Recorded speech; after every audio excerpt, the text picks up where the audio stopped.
नमस्कार, शिवशाही न्यूजमध्ये आपले स्वागत। शाळांच्या घंटा वाजण्यापूर्वीच नवख्या आणि चिमुकल्या विद्यार्थ्यांच्या मिरवणुकीत ढोल ताशा आणि लेझीम वाजलाय। ही जगावेगळी मिरवणूक आहे शाळेमध्ये नवीन प्रवेश घेणाऱ्या लहानग्या विद्यार्थ्यांची आणि हे उत्साहवर्धक दृश्य आहे जालन्यातील भोकरदनमध्ये चक्क ढोल ताशांच्या गजरात आणि ट्रॅक्टरमधून विद्यार्थ्यांची शाही एंट्री झाली आहे। धावडा येथील जिल्हा परिषद उच्च प्राथमिक मराठी आणि उर्दू शाळेने एकत्र येत नवीन शैक्षणिक वर्षाचा प्रवेशोत्सव मोठ्या थाटामाटात साजरा केला।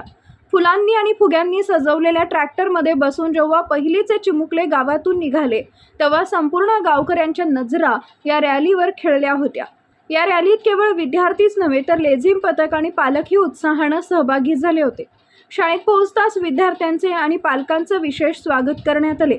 त्यांना खाऊ आणि भेटवस्तूंचं वाटप करून शालेय प्रवासाच्या शुभेच्छा देण्यात आल्या। मुख्याध्यापक भानुदास काळे आणि शाकीर कुरेशी यांच्या मार्गदर्शनाखाली हा अनोखा उपक्रम राबवण्यात आला। विठ्ठल इंगळे, लीलाधर सपकाळे यांच्यासह सर्व शिक्षक वृंदांनी हा सोहळा यशस्वी करण्यासाठी विशेष परिश्रम घेतले। खाजगी शाळांनाही लाजवेल असा हा सरकारी शाळेचा उत्साह सध्या जिल्ह्यात चर्चेचा विषय ठरतोय। शिवशाही न्यूज प्रतिनिधी मजहर पठाण, भोकरदन। ताज्या घडामोडी जाणून घेण्यासाठी शिवशाही न्यूज यूट्यूब चॅनलला सबस्क्राईब करा। आपण हा व्हिडिओ फेसबुकवर पाहत असाल तर फेसबुक पेज फॉलो करा आणि शिवशाही न्यूज.com या आपल्या वेबसाईटलाही भेट द्या।